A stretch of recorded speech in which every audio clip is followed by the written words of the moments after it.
The Grand Hall of the Galactic Council buzzed with nervous energy. Representatives from 317 different species filled the chamber, their voices rising in a chorus of concern. High Chancellor Xyrex of the Thalassian Empire slammed his ceremonial staff against the floor 3 times. The sound echoed through the massive chamber, and slowly the noise died down. "This meeting will come to order," Xyrex said. His blue skin glistened under the artificial lights.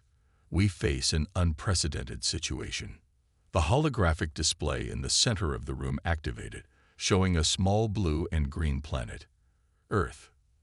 "As you all know, we sent our standard invitation to the humans 6 cycles ago, offering them membership in our Galactic Alliance," Xyrex continued.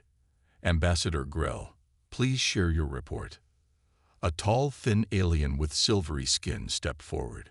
Ambassador Grell had spent the last 3 years studying humans from their colony on New Eden. "High Chancellor, esteemed council members, I regret to inform you that as of this morning, Earth's united government has formally declined our invitation to join the Alliance. They have also declined all requests for negotiation." The chamber erupted again. No species had ever rejected membership before. Some delegates shouted in outrage. Others whispered to their aides in confusion. Ambassador Eric Porter, the human liaison assigned to New Eden, stood in the observation gallery. He watched the chaos with a neutral expression, taking notes on his tablet. The council had invited him as a courtesy, not expecting him to speak. Now all eyes turned to him. "Ambassador Porter," Xyrex called out, "perhaps you can explain your government's position." Porter cleared his throat. He was a tall man with broad shoulders and short brown hair. "High Chancellor, council members, I'm not authorized to negotiate on behalf of Earth. I can only deliver our message. Earth appreciates the invitation, but has decided to remain independent at this time." The Vorgoth delegation, known for their military might, moved to the center of the chamber. Their representative, General Mox, bared his sharp teeth. "This is an insult. No developing species has ever declined Alliance protection. I suggest immediate sanctions until they reconsider." The usually peaceful Meridians, a species of gentle plant-like beings, surprised everyone by agreeing. Perhaps a show of military force would help the humans understand the benefits of our protection, their representative suggested, vines twisting nervously. In the corner of the chamber, the ancient Quarian ambassador sat quietly. The Quarians were one of the oldest species in the galaxy, rumored to have records going back millions of years. The ambassador's wrinkled gray face remained calm amidst the panic. "There is more to these humans than we understand," the Quarian said softly, but the chamber fell silent to hear the elder speak. "I advise caution before any action is taken." Xyrex nodded respectfully to the Quarian before addressing the council again. "We will form a special committee to address this situation. Until then, all scheduled trade with human colonies will continue." After the meeting, Ambassador Porter walked quickly through the station's corridors toward his ship. A council security officer fell in step beside him. "Quite a stir you caused today," the officer said. Porter glanced sideways. "Not my intention, Officer Drex." "Your people must have their reasons," Drex said. "But be careful. The council doesn't handle rejection well." "Is that a threat?" Porter asked. Drex shook his head. "A friendly warning. The Thalassians and Vorgoth are already calling for a diplomatic fleet to visit your system. We both know what that means." Porter nodded grimly. "I need to get back to Earth." As his ship departed from the massive space station, Porter looked back at the gleaming structure that housed the Galactic Council. He opened a secure channel to Earth and began his report. "Mr. President, the Council reacted exactly as we expected. They're confused, angry, and likely planning a show of force. It's time to activate Phase 2. Back in the Council chamber, High Chancellor Xyrex stared at the holographic image of Earth, his expression dark. "In 10,000 years, no species has ever declined our invitation," he muttered. "What are these humans hiding?" The White House Situation Room was filled with key members of President Alan Blackwell's cabinet. Large screens covered the walls, displaying star maps and alien ship movements. Defense Secretary Susan Miller stood at the head of the table, pointing to a holographic display of the Galactic Council's space station. Ambassador Porter's report just came in. "The Council reacted exactly as we predicted," she said. Her short gray hair framed a face lined with decades of service. "They're confused and angry. Some species are already calling for military action." President Blackwell nodded. He was a tall man with dark skin and a calm demeanor that had seen America through multiple crises. "And Porter, is he on his way back?" "Yes, sir. His ship left Council space an hour ago. He should be back within 3 days." Intelligence Officer Jack Freeman stepped forward. He was younger than most in the room, with sharp eyes that missed nothing. "Mr. President, our undercover operatives have confirmed what we suspected. Several so-called protected species in the Alliance are essentially servants to the older races." Freeman tapped his tablet, and the screen changed to show images of alien worlds. These planets accepted Council membership and found themselves locked in trade agreements that stripped their resources. The Council calls it guided development, but it's exploitation with a pretty name. The President frowned. "Show me the Tyrellian situation again." The screen shifted to display a green planet with 3 moons. "The Tyrellians joined the Council 50 years ago," Freeman explained. "At the time, they were just developing space travel. Now they're mining their own world to exhaustion to provide rare minerals to the Thalassian Empire. Their people work in conditions we would consider slave labor."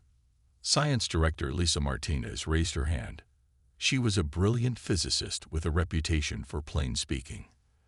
"There's another factor, Mr. President. My team's analysis shows humanity's rate of technological advancement is approximately 3 times faster than the galactic average." She brought up a graph on the main screen. "In the 200 years since we discovered the fusion drive, we've developed technologies that took other species millennia. If we accept Council membership, we would have to share all our advances and would be subject to their technology restrictions, which would stifle our growth," Blackwell concluded.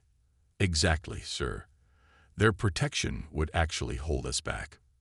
At the far end of the table, Navy Commander Frank Holloway cleared his throat. "The U.S. Defiant is ready, Mr. President.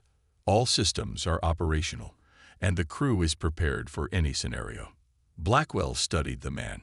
Holloway was a decorated officer, one of the few who had engaged in the brief skirmish with Vorgoth scouts 3 years ago. "The Defiant is our most advanced warship, Commander. Do you believe it can stand against Council technology?" "Yes, sir, I do. Our shielding technology is unlike anything they've seen, and the new gravity weapons should give even their largest ships pause." The President stood up and walked to the window.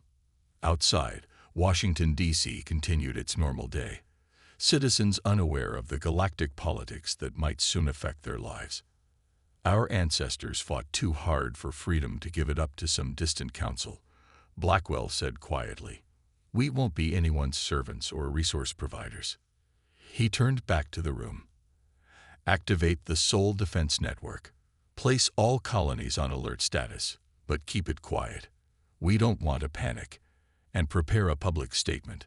The people deserve to know what's happening, but I want to emphasize that we're negotiating from a position of strength." Secretary Miller nodded. "And if they send their diplomatic fleet?" The President's face hardened. "Then we show them why it was a mistake to underestimate humanity." As the meeting ended, Commander Holloway walked with Freeman toward the exit. "Do you think they'll actually attack?"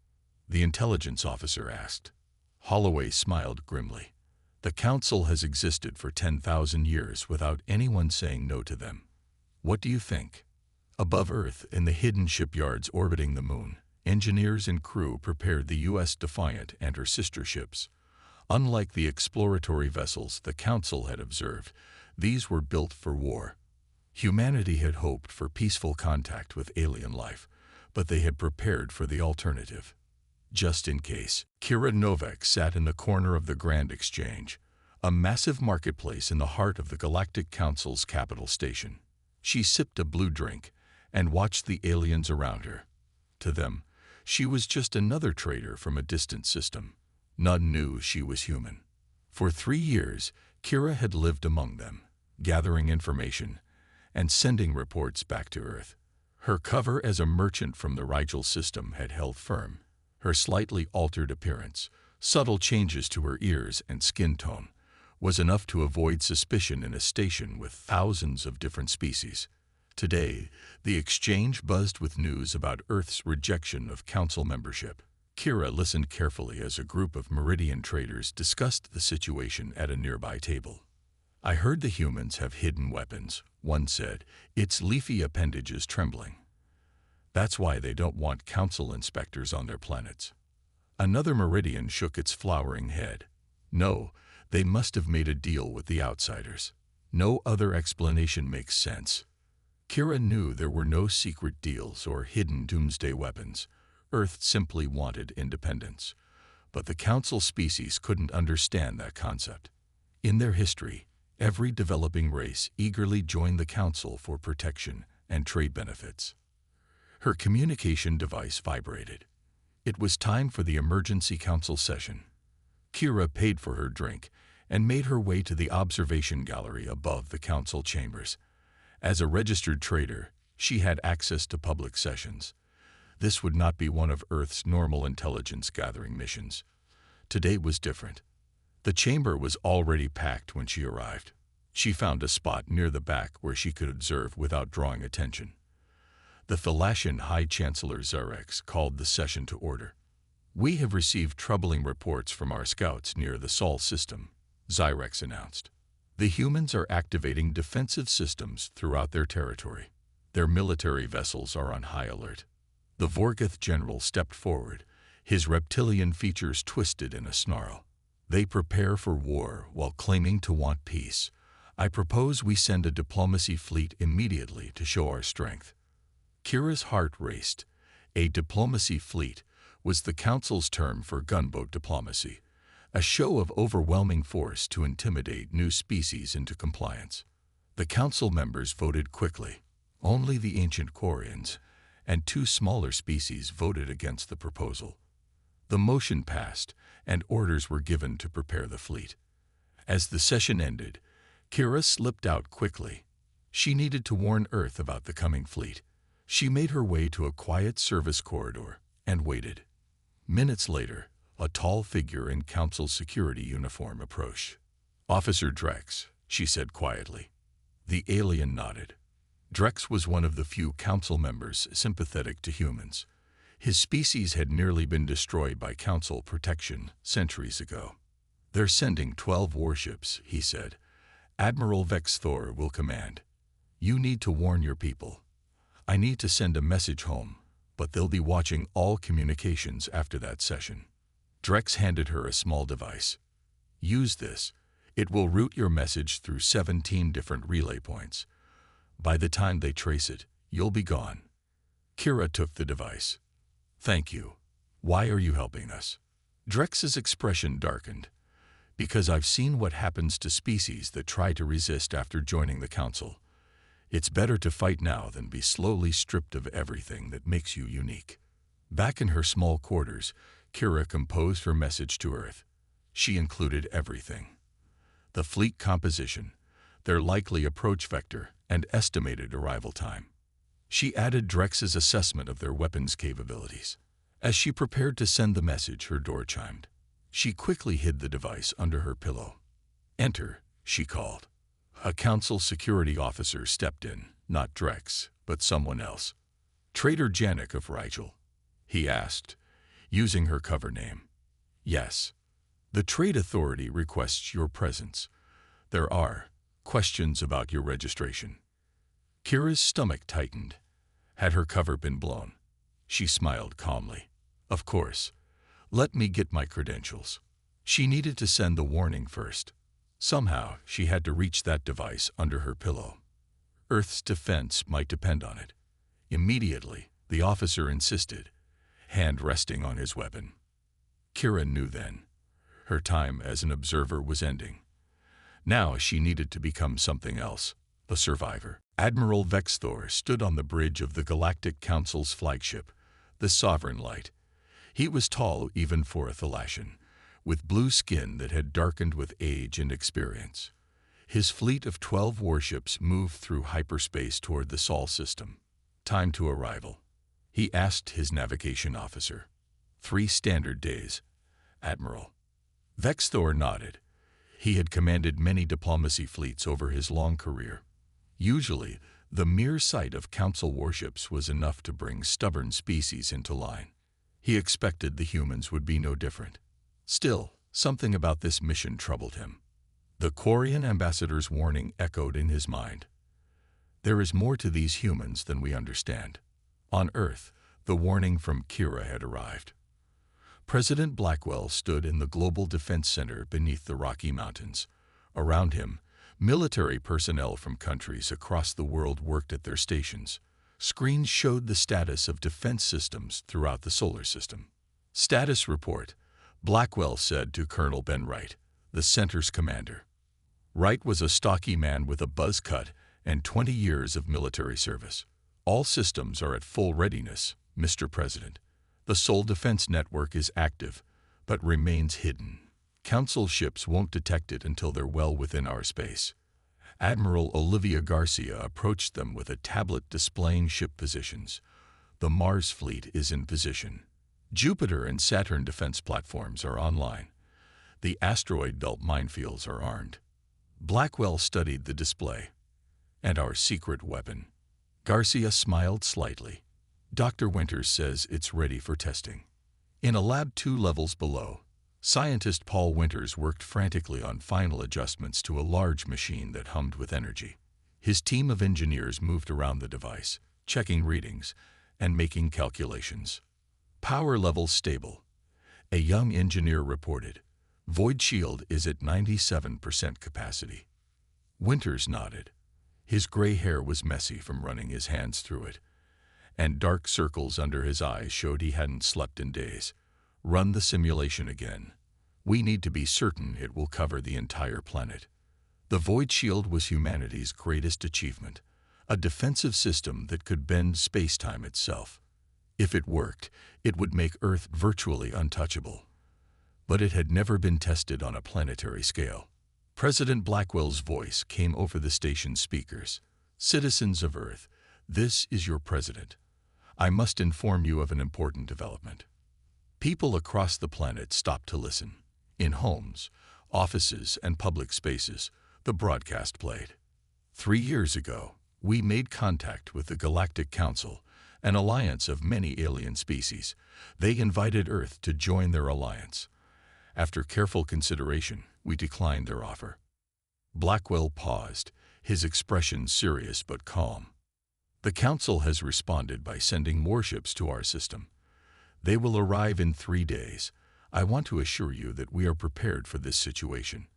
Our military forces are ready, and our defenses are strong. In New York, a family gathered around their television. In Beijing, workers watched on their phones.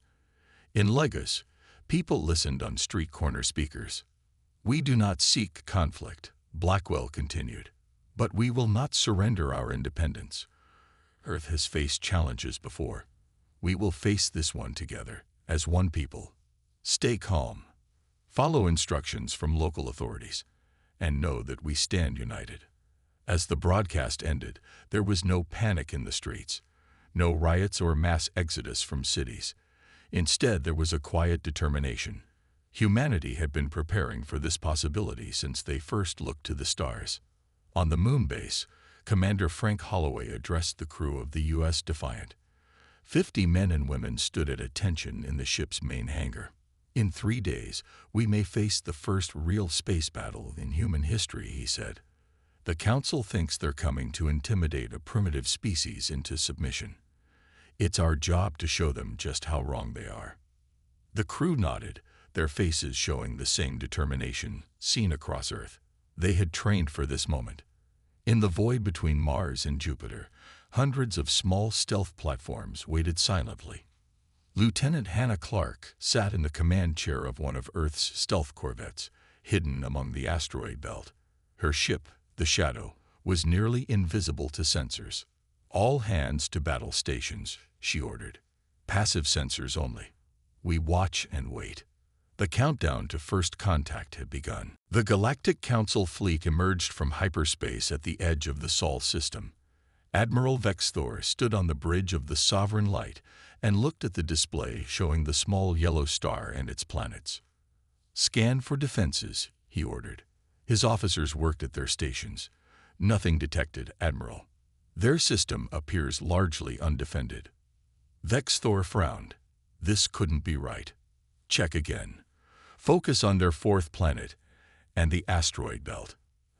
As the fleet moved deeper into the system, a young officer called out, "Sir, we're picking up some strange energy readings from their third planet, Earth." "What kind of readings?" "Unknown, sir. Not matching any Council technology." Vexthor considered this information. "Proceed with caution. Maintain battle readiness." On the U.S. Defiant, Commander Holloway received the alert that Council ships had entered the system. "Start the clock," he ordered. "Maintain stealth protocols. Let them come to us." In the Global Defense Center, President Blackwell watched with Colonel Wright as the alien fleet appeared on their screens. 12 ships as predicted, Wright said. "They're moving cautiously." Admiral Garcia entered the room. "Mr. President, the Void Shield is ready. Dr. Winters awaits your order." Blackwell nodded. "Not yet. Let's see what they do first." The Council fleet approached Mars. Suddenly, alarms blared on the Sovereign Light's bridge. Multiple energy signatures activating. An officer shouted, "Defense platforms around the fourth planet." Before Vexthor could respond, 2 brilliant beams of energy shot from hidden platforms orbiting Mars. They struck 2 Council cruisers with precision. The ships didn't explode. Instead, their engines and weapons systems simply shut down. "What happened?" Vexthor demanded. "The Harmony and the Justified are reporting complete systems failure," his communications officer said. "No casualties, but they're dead in space." Vexthor had never seen weapons like this, designed to disable rather than destroy. It was not how primitives fought. It was how an advanced civilization showed restraint. Hidden in the asteroid belt, Lieutenant Hannah Clark watched the Council ships through the shadow sensors. "Maintain position," she told her crew. "Wait for the opening." When the Council fleet paused to assess the disabled cruisers, Clark saw her chance. "Thrusters only, minimal power. Bring us behind their flagship." The shadow drifted silently, using the asteroid belt for cover. Its stealth technology made it virtually invisible to Council sensors. As it approached the massive Sovereign Light, Clark gave her next order. "Initiate deep scan. I want to know everything about that ship." The scan would tell Earth exactly what kind of technology they were facing. On the Sovereign Light, Vexthor made his decision. "Continue forward. Prepare to broadcast our ultimatum when we reach Earth orbit." As the remaining 10 Council ships moved past Mars, more defense platforms activated throughout the system. Strange missiles emerged from Jupiter's moons, tracking the alien vessels but not firing. From Saturn's rings, massive cannons revealed themselves, powering up but holding fire. Everywhere the Council fleet looked, human weapons appeared, all showing restraint, all clearly capable of destroying the alien ships if desired. On Earth, President Blackwell received Lieutenant Clark's scan data. He showed it to Dr. Winters.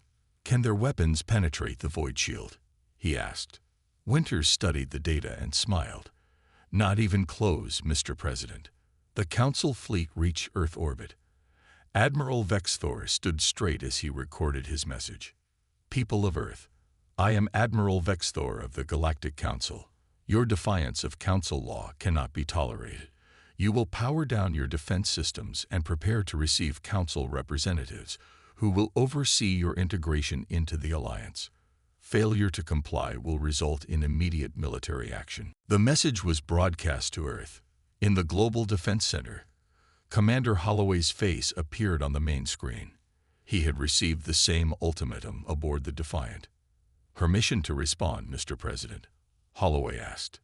Blackwell nodded. "Keep it short, Commander." Holloway faced the camera, his expression calm but firm. "Admiral Vexthor, this is Commander Frank Holloway of Earth. We decline to negotiate." That hasn't changed. On the Sovereign Light, Vexthor received the humans' response with shock. No species had ever stood their ground like this. As he considered his next move, his sensors officer shouted, "Admiral, we've been scanned. A small ship was hiding in our sensor shadow." Vexthor realized they had badly underestimated these humans. "All ships, prepare for." Before he could finish, every human weapon in the system locked onto the Council vessels. The message was clear: attack and be destroyed. For the first time in his long career, Admiral Vexthor gave the order he never thought he'd give. "All ships, withdraw to safe distance. We need to reevaluate." The Council fleet, realizing they had walked into a carefully planned trap, began to retreat. The Galactic Council chamber had never seen such disorder. Representatives shouted over one another as Admiral Vexthor's report played on the main display. The Admiral's blue face looked tired and concerned as he described the encounter with human defenses. "The humans possess technology that should be beyond their development stage," Vexthor explained. "They disabled 2 of our cruisers without destroying them. Their weapons showed precision and restraint that suggests advanced tactical thinking." High Chancellor Xerex struggled to maintain order. "Silence," he shouted, slamming his staff 3 times. The noise gradually died down. "How is this possible?" asked the Vorgoth general. "Our intelligence indicated they only achieved spaceflight 2 centuries ago." The Meridian representative's leaves trembled. Could they have stolen technology from another species? In the corner of the chamber, the ancient Quarian ambassador slowly rose to his feet. The room fell silent. When the oldest member of the council spoke, all listened. "It is time I share what our ancient records suggest," the Quarian said, his voice soft but clear. "Humans are not what you think they are." The ambassador activated a holographic display showing star charts and ancient texts. According to records dating back over 1 million years, there were species known as the Founders who seeded much of the galaxy with life. They were advanced beyond anything we can imagine. Then, mysteriously, they disappeared. The council members listened in stunned silence. Our oldest texts describe one founder group that chose to isolate themselves on a blue world orbiting a yellow star.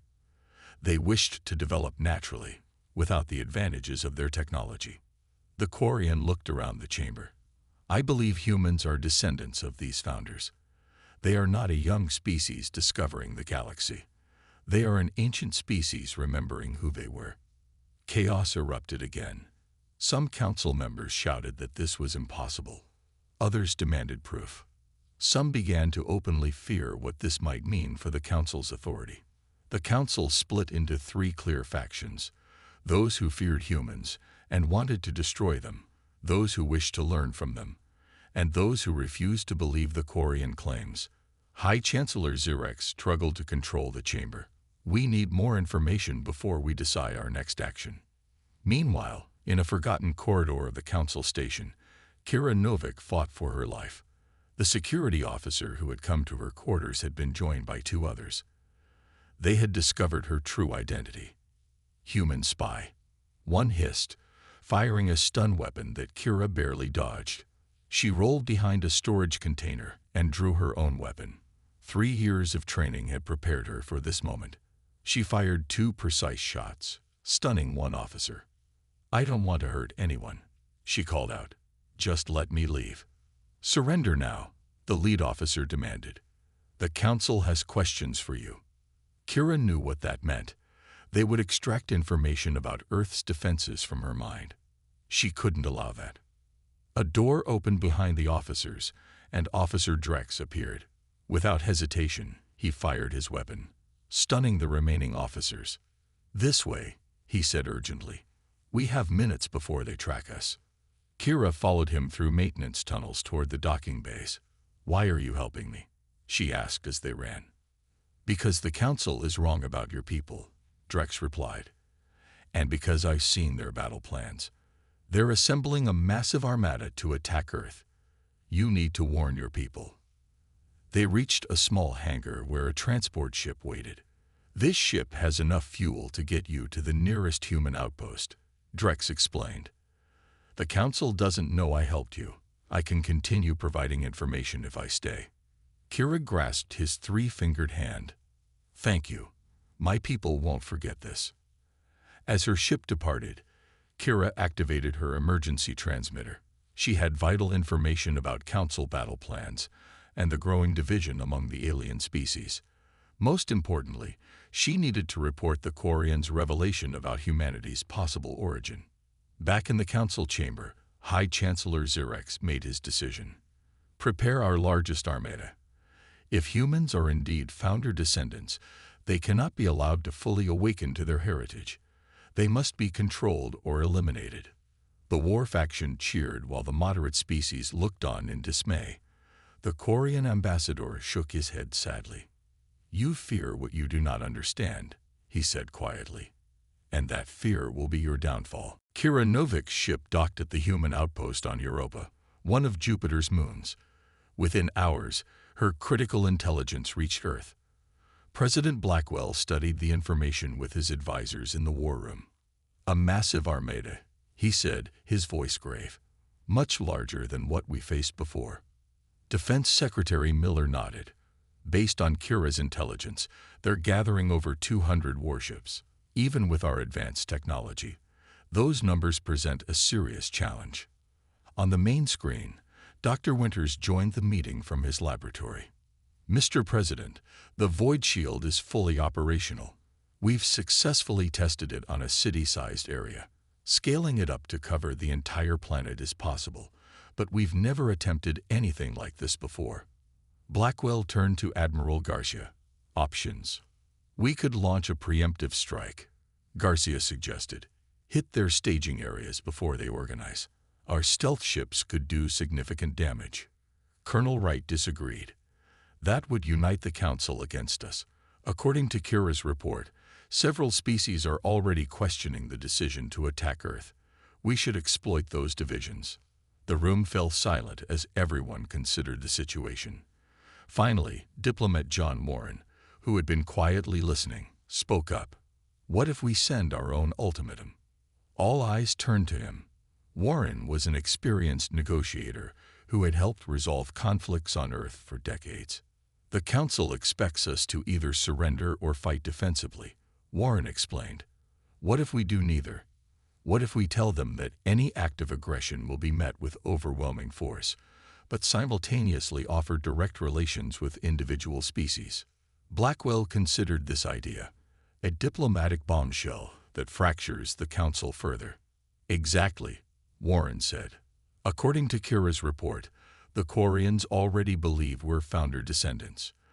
The Meridians are questioning the war. Several smaller species are afraid of getting caught in a conflict. Let's give them an alternative to Xerex's leadership. The President made his decision. Prepare the message. Make it clear that Earth will defend itself. But we're willing to establish peaceful relations with any species that breaks from the Council's war faction. Across the solar system, human forces prepared for the coming battle.